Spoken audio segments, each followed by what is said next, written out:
आज सरस्वती महोत्सव बसंत पंचमी के अवसर पर मां सरस्वती का अवतरण दिवस जो है वो 2 फरवरी को बसंत पंचमी को है। तो उसके अवसर पर हर वर्ष सरस्वती बोर्ड महोत्सव मनाता आया है।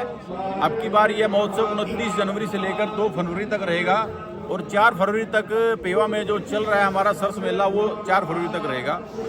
तो आज 29 तारीख को माननीय मुख्यमंत्री नायब सैनी जी नारायणगढ़ में आदि बद्री में आज यह जो क्षेत्र में आकर अपना इसका शुभारंभ करेंगे और आज से ही 7 दिवसीय हमारा ये महोत्सव शुभारंभ होगा।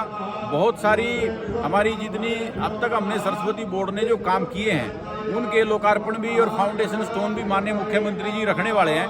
तो आज मैं आप सबके माध्यम से भी सब जनता से भी निवेदन करूंगा कि इस महोत्सव में ज़्यादा से ज़्यादा आप शामिल हो, मां सरस्वती का नाम लें और जितने गांव सरस्वती के किनारे पड़ते हैं हमारी सेवा समितियां हर गांव में अब की बार पीले चावल के भंडारे हवन सरस्वती के ऊपर लगाने वाले हैं। आप उन सब में बढ़ चढ़ कर भाग लें।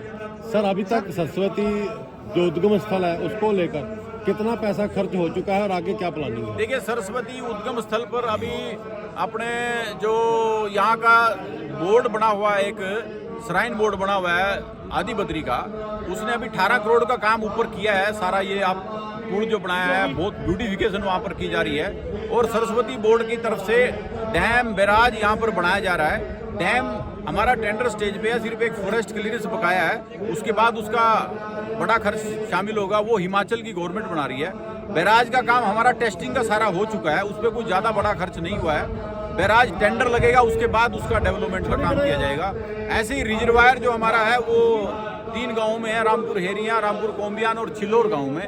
तो वहाँ भी अभी वो भी हमारा टेंडर स्टेज में है, बल्कि उसकी परमिशन इरिगेशन डिपार्टमेंट को गई है, वो इरिगेशन डिपार्टमेंट देख रहे हैं। तो हमारे लगभग नीचे अगर चले जाएं तो हमने 5 रिजर्वायर अभी तक डेवलप किए हैं, जिनकी वजह से हम सीजन में, बरसात के सीजन में पानी हम रोक लेते हैं और वहाँ के क्षेत्र में पानी हम रिचार्ज करते हैं, जिससे किसानों को बहुत बड़ा फायदा होता है।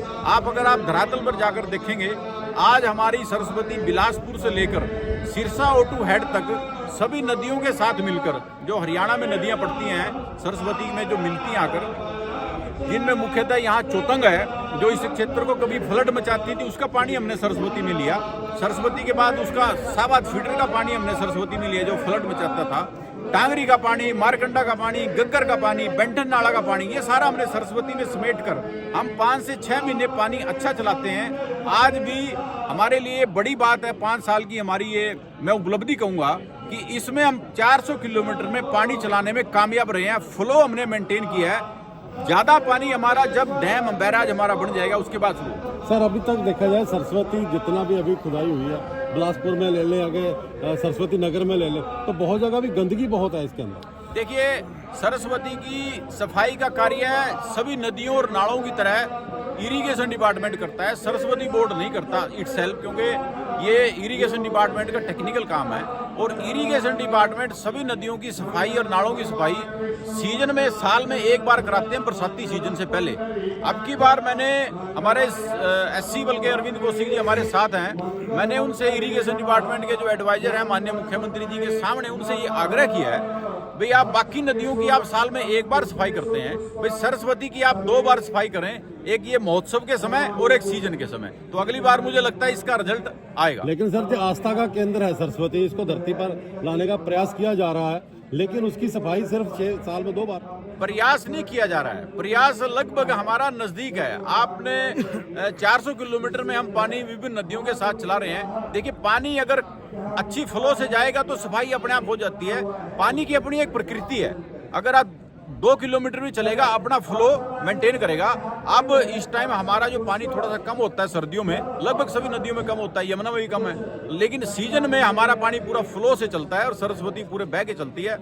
आपको मैं अगर 2022 की याद कराऊं, जो कभी हमारे पुराणों में और हमारे ग्रंथों में लिखा है, जो साइंस भी बोलती है कि कुरुक्षेत्र की 48 कोस भूमि से सरस्वती बहती थी। 48 कोस भूमि यानी कि कई ग्रंथों में तो ऐसा भी वर्णन आता है कि 15 से 18 किलोमीटर चौड़े के वाया में सरस्वती बहती थी। वो मैंने नजारा 2022 के फ्लड में देखा। जो आपने अगर किसी भी नदी का पानी कहीं भी आया वो सरस्वती से होकर गया। कुरुक्षेत्र से होकर जो सरस्वती जाती है ब्रह्म सरोवर के पास से, यानी कि जो प्राचीनतम क्षेत्र सरस्वती का है, उससे सरस्वती बहती, ये हमने देखी है, आप सब ने देखी है, लोगों ने देखी है। और अब हम इसके ऊपर बहुत अच्छा ट्रैक भी बना रहे हैं, एक तरफ पैदल चलने का भी रास्ता बना रहे हैं, ताकि जो लोग यात्रा करना चाहते हैं, क्योंकि ऐसा वर्णन आता है कि जब महाभारत का युद्ध हुआ तो बलराम जी जो भगवान श्री कृष्ण जी के बड़े भाई थे, उन्होंने युद्ध में हिस्सा ना लेकर द्वारका से लेकर आदि बद्री तक सरस्वती की यात्रा की थी। तो वो एक ट्रैक भी हम ऐसा बनाने जा रहे हैं ताकि सरस्वती के ऊपर कोई यात्रा करना चाहे वो यात्रा भी कर सकते हैं। सर, ग्रंथों के मुताबिक सरस्वती कहाँ से उद्गम स्थल कहाँ है और उसका समापन कहाँ पर है? देखिए, ना केवल ग्रंथों की बल्कि जो साइंस जितने भी हमारी बोलती है, हमारे साथ जो MOU में जुड़े हुए हैं, इसरो के साइंटिस्ट हैं, GSI के साइंटिस्ट हैं, जियोलॉजिकल सर्वे ऑफ इंडिया के, CGW के हैं, सेंट्रल वाटर कमीशन के हैं, सभी का ये मानना है, जो साइंटिफिक रिसर्च है, कि बंदरपुछ ग्लेशियर उत्तराखंड से सरस्वती निकलती रही है और वहाँ से होते हुए हरियाणा में जो सरस्वती का उद्गम स्थल आदि बद्री है, यहाँ से होते हुए सोम नदी इसी की ट्रिब्यूटरी है सरस्वती की, यहाँ से होते हुए कुरुक्षेत्र से कैथल, कुछ फिर उसके बाद पंजाब का पार्ट है, पंजाब के बाद फतेहाबाद, जींद के बाद फतेहाबाद, सिरसा, और मैंने 2022 का आपको जिक्र किया, जब हमने सिरसा O2 हेड 2022 में खोला तो उसके बाद वो पानी सारा जो है राजस्थान में गंगानगर, अनूपगढ़ से होते हुए जैसलमेर में जहाँ भी पीछे पानी फूटा था, वो सारा पाकिस्तान में गया। जो नेचुरल फ्लो है, जो इसरो ने हमारे को पैलियो चैनल दिए हैं सरस्वती के, वहाँ से होते हुए वो पानी जो है वो फिर वापसी में जो पुरानी सिविलाइजेशन है हड़प्पा और मोहनजोदड़ो, वहाँ से होते हुए वो पानी रण ऑफ कच्छ में जाकर गिरता है। जो प्राचीन ट्रैक हमारा ग्रंथों में भी लिखा है, साइंस ने भी दिया है, उसी ट्रैक पे ये काम है। सर, क्या मानना है कि जो राजस्थान में पीछे फ्लो हुआ है वो सरस्वती का ही था? देखिए, दो तरह की साइंटिफिक रिसर्च आई। एक तो ये आई कि उसका TDS लेवल 400 काफी बहुत ज्यादा था, तो वो TDS लेवल सरस्वती का जल का नहीं है।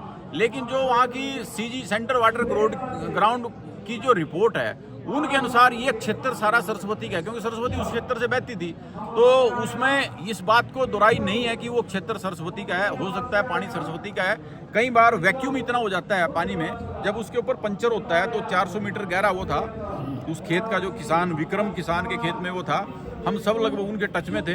तो क्षेत्र सरस्वती का इसमें कोई दुराई नहीं है। राजस्थान में पहले हरा भरा होता था, सरस्वती सूख गई तो वो राजस्थान का हरा भरा सूख गया, जंगल भी सूख गए, तो वो क्षेत्र सरस्वती का इसमें कोई दुराई नहीं है। सर, अब कितना पैसा इसके ऊपर खर्चा जा रहा है? अभी हमारा जो पैसा अभी नॉमिनल है, पैसा हमारा खर्च होगा जब ये हमारा जो बड़ा प्रोजेक्ट है ये टेंडर स्टेज पे है हमारा, जब इनके टेंडर लग जाएंगे, जब